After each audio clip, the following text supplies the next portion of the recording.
Si estás pasando por una situación difícil, quiero decirte que no estás solo, porque el Señor está a tu lado. Tiene empatía y comprende lo que sientes. Jesús sabe lo que siente el ser humano en momentos de crisis y de grandes desafíos. En esta serie nos estamos refiriendo al tema de la depresión y sus consecuencias, lo cual no es nada nuevo ni es producto de la situación actual a raíz del coronavirus, sino que siempre existió. A través de toda la Biblia encontramos hombres y mujeres que clamaron a Dios mientras estaban atravesando situaciones de gran angustia y desesperación. ¿Por qué encontramos estas historias relatadas en la palabra de Dios? Para que podamos comprender cómo es que Dios ayuda y actúa en cada una de esas circunstancias. Repito, para que podamos comprender cómo es que Dios ayuda y actúa en cada una de esas circunstancias. En Romanos capítulo 15, versículo 4, leemos en la versión Biblia de las Américas: porque todo lo que fue escrito en tiempos pasados para nuestra enseñanza se escribió, a fin de que por medio de la paciencia y del consuelo de las Escrituras tengamos esperanza. Las historias de los diferentes personajes bíblicos y las circunstancias difíciles que ellos atravesaron nos sirven para saber cómo manejar las situaciones adversas que atañen a nuestra vida actual y entender que con Dios hay una salida y una esperanza. Al considerar algunas de esas historias mencionadas en la Biblia, nos vamos a dar cuenta que también aquellos personajes famosos tuvieron momentos de desánimo y estuvieron deprimidos a causa de las circunstancias que les tocó atravesar. Vamos a comenzar considerando la historia de Josué, el que guió al pueblo de Israel a entrar a la tierra prometida. La Biblia relata muchas de sus grandes conquistas, así como también acerca de su única derrota en la ciudad de Ai. Hubo varios motivos que condujeron a esta derrota. Entre ellos se encuentra el pecado de Acán, quien se apropió de riquezas que le pertenecían a Dios. Este y otros motivos condujeron finalmente a la derrota, la cual sumió a Josué en un estado de desaliento y desánimo. Estando en esas circunstancias, elevó su queja delante de Dios, reprochándole la razón por la cual les había guiado hasta allí. En Josué capítulo 7, versículo 10, leemos la respuesta divina. Y el Señor dijo a Josué: levántate, ¿por qué te has postrado rostro en tierra? Biblia de las Américas. Lo primero que Dios le dijo fue: levántate. Y eso es lo que Él también le dice hoy en día a cada uno que está desanimado o desalentado. Si bien es cierto que cuando una persona pasa por una circunstancia difícil que conduce al desánimo, atraviesa un tiempo de queja y lamento, no puede mantenerse siempre en esa situación, sino que tiene que levantarse y seguir adelante. Si tú estás atravesando una situación que te ha conducido al desánimo y a la depresión, deseo animarte con las palabras del Señor, quien te dice: levántate. Pues, hablando en sentido figurado, podríamos decir que perder una batalla no significa haber perdido la guerra. Si analizamos las causas de la depresión, vamos a encontrar que siempre hay un factor desencadenante, generalmente una pérdida, ya sea que ésta sea real, como la muerte de un ser querido, o el temor de perder algo en el futuro, por ejemplo, trabajo o salud. Pero el hecho de experimentar una pérdida no significa que todo está perdido. Todos nosotros, sin excepción alguna, experimentamos desengaños y sufrimos pérdidas en el camino de la vida, pero eso no significa que estamos totalmente derrotados. Precisamente en los momentos en que nos sentimos decaídos a raíz de una mala experiencia es cuando el Señor nos anima, diciéndonos lo mismo mismo que le dijo a Josué en aquella oportunidad: levántate. Qué maravilloso estímulo, ¿verdad? Muchas veces, cuando nos sentimos desanimados y caídos, nos hace muy bien que alguien nos tienda una mano y nos diga: levántate. Ese impulso nos ayuda a cobrar fuerzas para seguir adelante. Cuanto más entonces cuando es el mismo Señor quien nos anima por medio de su palabra diciendo: levántate. Qué bien que hacen las palabras, ¿verdad? Palabras de ánimo son como el puntapié inicial para comenzar a salir de un estado depresivo. En la Biblia encontramos también a alguien que estaba completamente desanimado. Este era Jacob. Jacob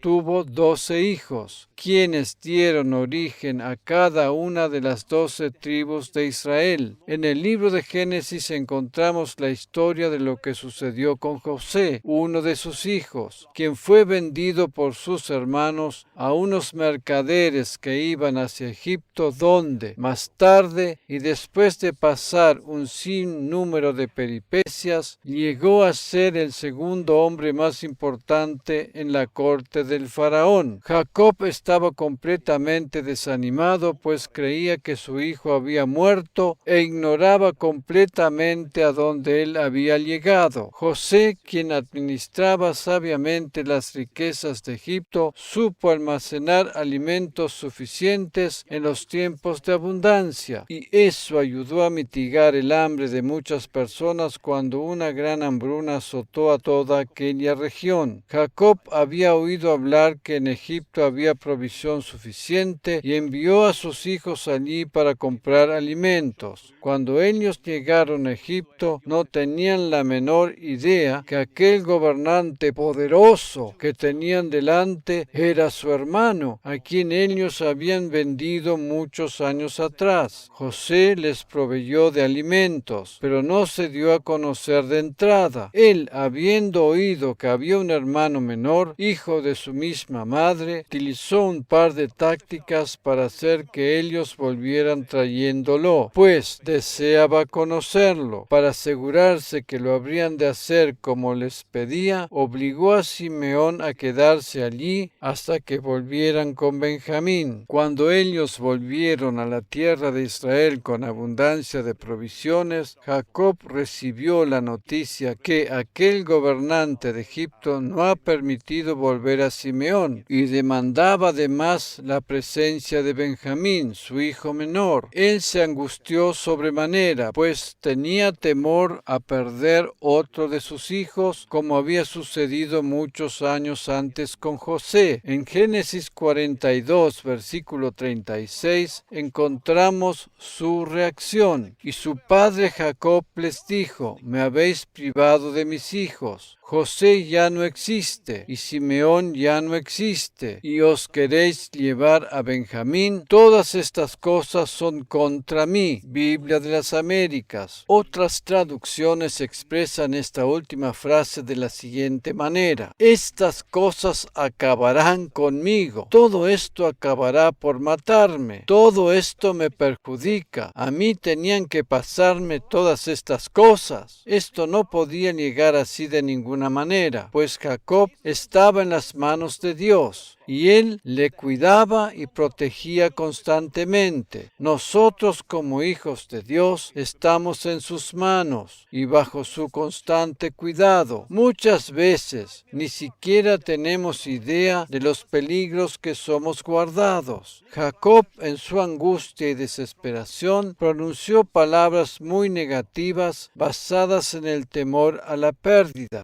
Sin embargo, él tenía que aprender a soltar a cada uno de sus hijos y confiar plenamente en que Dios cuidaba de ellos y de él mismo. Una de las principales cosas que tenemos que aprender cuando atravesamos una situación de desánimo y derrota es a soltar el control y descansar en las manos de Dios. Si estás atravesando una etapa de depresión debido a que has experimentado una pérdida en el pasado, es posible que el camino hacia la solución sea dejar de intentar retenerla entre tus manos. Jacob, aun a pesar de su dolor y depresión, tuvo que dejar ir a su hijo menor Benjamín. Él no podía seguir reteniéndolo con la excusa de evitar otra pérdida. Muchas veces, cuando nos aferramos a algo, nos encontramos en verdadero peligro de perderlo. No nos aferremos desmedidamente a nada ni a nadie. Aprendamos a soltar para nuestro propio bien y por el bien de los demás. Lógicamente que hay una manera sana y razonable de cuidar y retener lo que nos pertenece, pero cuando esto sobrepasa los límites de lo saludable, se convierte en una dependencia malsana. Jacob tuvo que aprender a soltar a su hijo Benjamín, dejando de lado todos sus pensamientos negativos, y la historia cambió radicalmente a su favor. El hecho de dejar ir a Benjamín le permitió experimentar la bendición de tener a todos sus hijos junto a él. Le proporcionó abundancia de comida y pudo disfrutar de todo el bienestar que le podía conceder la tierra de Egipto en aquel momento. A menudo sucede que nos es difícil tener que soltar algo, pero más tarde nos damos cuenta que mereció la pena porque la bendición es mucho mayor. Por medio de la historia de Jacob, el Señor nos muestra que recibimos bendición cuando aprendemos a soltar. Por medio de la historia de José, Él nos dice: levántate, tengo todavía muchos planes para llevar a cabo junto contigo. No merece la pena desperdiciar el resto de nuestra vida por causa de un corto tiempo de desánimo. ¿Cuántos talentos que podrían ser de enorme bendición para muchos se mantienen improductivos cuando una persona sufre de depresión? No es tan problemático cuando se trata de un estado relativamente corto y pasajero, pero cuando esta situación se prolonga en el tiempo y llega a ser crónica, representa una gran pérdida para la misma persona que lo padece y para todo su entorno. A menudo son las personas más sensibles las que están más expuestas a caer en depresión, y son ellas mayormente las que están dotadas de muchos dones. Otro personaje bíblico que pasó por una etapa de depresión fue el profeta Elías. Dios le usaba poderosamente para llevar a cabo milagros espectaculares, pero en un momento de su vida le encontramos huyendo de la malvada Jezabel. Ciertamente, le encontramos huyendo de la malvada Jezabel. En esta situación, él estaba totalmente deprimido y tuvo incluso pensamientos suicidas. Veamos lo que nos dice la Biblia al respecto. En Primera Reyes, capítulo 19, versículos 4 al 7, leemos en la versión Biblia de las Américas: Él anduvo por el desierto un día de camino, y vino y se sentó bajo un enebro. Pidió morirse y dijo: «Basta ya, Señor, toma mi vida, porque yo no soy mejor que mis padres». Elías huyó de Jezabel y no quería seguir viviendo. Versículo 5. Y acostándose bajo el enebro se durmió, y he aquí un ángel lo tocó y le dijo: «Levántate, come». Lo más importante que se puede hacer en momentos de desánimo y desorientación es descansar, pues a menudo cuando estamos en calma podemos evaluar las cosas de una manera más racional.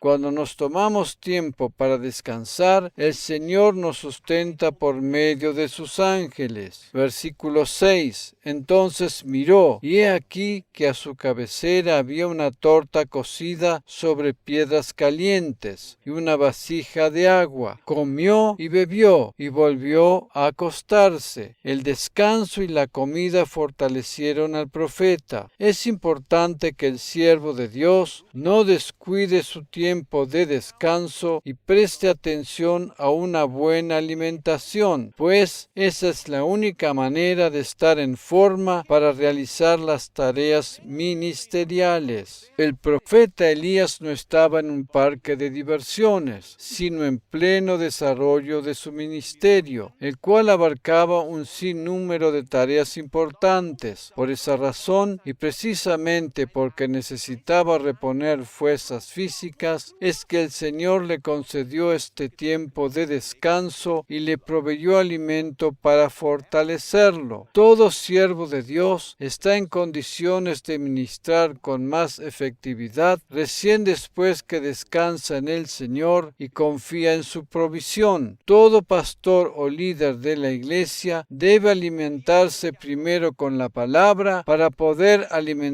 luego a su rebaño. No se puede dar a otros lo que no se tiene. Cuando Elías se sentía cansado y abatido, Dios envió su ángel para fortalecerlo. Si prestamos atención al versículo siguiente, nos damos cuenta que fue el mismo Señor Jesús quien se le apareció. Cada vez que el Antiguo Testamento hace mención al ángel del Señor, se está refiriendo a una preaparición de Jesús antes de su llegada a la tierra en un cuerpo humano por primera vez. Jesús no solo le fortaleció, sino que le animó a que se levante. Aquí encontramos una situación semejante a la que experimentó Josué. Versículo 7. Y el ángel del Señor volvió por segunda vez, lo tocó y le dijo: levántate, come, porque es muy largo el camino para ti. Biblia de las Américas. Dios nos fortalece y luego nos anima a que nos levantemos para seguir nuestro camino. Él nos necesita. Por esa razón, no podemos permitir que el diablo nos controle y que nuestros talentos queden desaprovechados. Dios nos necesita para cumplir su plan. Nosotros somos sus manos y sus pies sobre la tierra. Jesús no está actualmente sobre la tierra y el Espíritu Santo es incorpóreo. Por tanto, somos nosotros los que efectivizamos la obra de Dios sobre la tierra. Si estudiamos los detalles del prolífero ministerio del profeta Elías, nos vamos a dar cuenta que, mientras tenía una fe muy firme y efectuaba grandes milagros, fue alimentado sobrenaturalmente por los cuervos. Pero en el momento de su mayor depresión, cuando le atacaban incluso pensamientos de suicidio, fue el mismo Señor Jesús quien se presentó para fortalecerlo y restituirlo al ministerio. Cuanto más profundo caemos, tanto mayor es la provisión divina. Esa es la razón por la cual el apóstol Pablo en el Nuevo Testamento hace mención a que son precisamente los miembros más débiles del cuerpo los que más honrosamente deben ser tratados. Aquellos miembros del cuerpo de Cristo que están debilitados y decaídos son precisamente los que más necesitan de nuestra gracia y misericordia. Nuestra tarea consiste en ayudar, fortalecer y levantar al caído, y de ninguna manera de tirarlo más abajo todavía de lo que ya está. Esto es precisamente lo que el Señor hace en nuestras vidas por medio de su gracia y su misericordia. Nos levanta y restituye como lo hizo con Elías en aquella oportunidad. Si tú, quien escuchas, lees o ves este mensaje, estás pasando por una fase de desánimo y depresión, tienes que saber que la provisión divina es mucho más grande ahora que cuando todo te va bien. Tal vez hayas llegado a pensar que Dios te ha abandonado, pero esto no es así de ninguna manera, ya que es precisamente en los momentos más oscuros cuando Él más te sustenta. Jonás es otro de los personajes bíblicos que estuvo pasando por momentos de depresión. En Jonás capítulo 4 versículos 2 al 11 leemos acerca de lo que sucedió cuando él se dio cuenta que Dios tuvo compasión de la ciudad de Nínive y la perdonó. Leemos de la versión Biblia de las Américas. Y oró al Señor y dijo: «Ah, Señor, ¿no era esto lo que yo decía cuando aún estaba en mi tierra? Por eso me anticipé a huir a Tarsis, porque sabía yo que tú eres un Dios clemente y compasivo, lento para la ira y rico en misericordia, y que te arrepientes del mal con que amenazas. Y ahora, oh Señor, te ruego que me quites la vida, porque mejor me es la muerte que la vida. Y el Señor dijo: ¿Tienes acaso razón para enojarte? Entonces salió Jonás de la ciudad y se sentó al oriente de la misma. Allí se hizo un cobertizo y se sentó bajo él a la sombra, hasta ver qué sucedería en la ciudad. Jonás había predicado juicio sobre la ciudad tal como Dios se lo había ordenado, pero a pesar de ello, Dios tuvo misericordia de esta ciudad, y eso hizo enfadar a Jonás, y se sintió defraudado. Y el Señor Dios dispuso que una planta creciera sobre Jonás para que hiciera sombra sobre su cabeza y lo librara de su incomodidad.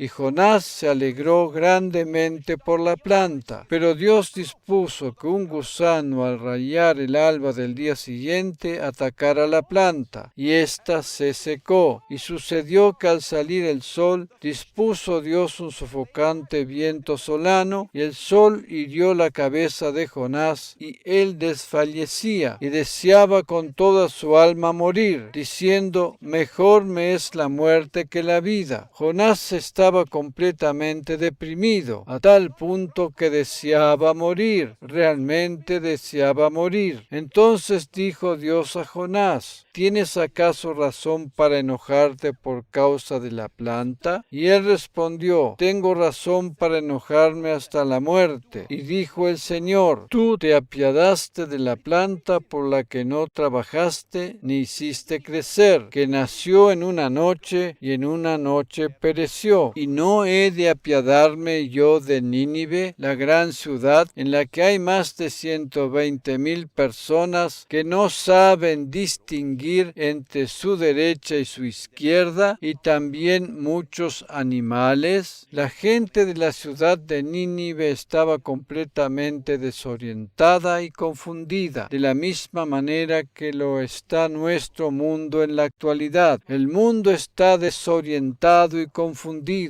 y precisamente por eso es que Dios tiene misericordia de él. La gracia y la misericordia son los atributos divinos por excelencia. Esa es la misma esencia divina. Él se compadece del ser humano que vaga sin rumbo. Jesús, nuestro sumo sacerdote, siente empatía por nosotros cuando estamos atravesando momentos de angustia y depresión, y por eso nos tiende su mano para sacarnos de allí. Si bien es cierto que hay personas que nos pueden comprender cuando estamos pasando esos momentos difíciles, esa comprensión es muy limitada. Sin embargo, Jesús, nuestro sumo sacerdote, sabe perfectamente qué es lo que estamos atravesando y nos levanta. Jonás se compadeció de aquella plantita que le había brindado su sombra por algunas horas, pero allí se acabó su compasión. Sin embargo, Dios se compadece del ser humano que está sufriendo. Consejeros espirituales, terapistas, psiquiatras, etcétera, etcétera, pueden intentar ayudar a las personas que atraviesan situaciones difíciles, pero eso no implica necesariamente que sientan compasión por ellas. Dios es el único que se compadece verdaderamente del sufrimiento humano. Naturalmente que es bueno que haya profesionales que intenten ayudar a las personas en necesidad, pero sus recursos son limitados. Por eso, si estás pasando por una etapa de depresión, no deberías depositar toda tu esperanza en la solución que te puedan brindar otros seres humanos, ni deberías depender de tus pastores o tus consejeros espirituales, porque nadie puede tener la compasión y la empatía que tiene Jesús, tu sumo sacerdote. La historia de Jonás nos muestra la limitación del ser humano. Él estaba más preocupado y abatido por ese arbusto pasajero que por toda la gente que estaba en la ciudad de Nínive. La Biblia nos dice que allí vivían 120,000 personas. Si Dios no hubiese tenido misericordia, todos ellos hubieran perecido. Otro personaje bíblico que experimentó una profunda depresión fue Jeremías. Si pensamos que este es un mal de la vida moderna, externa estamos equivocados. El hecho de observar que la Biblia misma nos relata que otros pasaron por la misma experiencia nos ayuda a comprender que no estamos solos. Habría muchos más ejemplos para mencionar, pero por falta de tiempo solo nos concentramos en algunos casos. Jeremías era un siervo de Dios y podríamos compararlo con un ministro a tiempo completo en la actualidad. En Jeremías 20, versículos 8 y 9, leemos en la versión Biblia de las Américas: porque cada vez que hablo, grito, proclamo violencia, destrucción, pues la palabra del Señor ha venido a ser para mí oprobio y escarnio cada día. Pero si digo, no le recordaré ni hablaré más en su nombre, esto se convierte dentro de mí como fuego ardiente encerrado en mis huesos. Hago esfuerzos por contenerlo y no puedo. Jeremías era un profeta, pero por sobre todas las cosas, un predicador que anunciaba la palabra de Dios al pueblo. La predicación de Jeremías consistía en juicio porque tenía que ver con la ley, la cual traía juicio consigo. Así era en el Antiguo Testamento.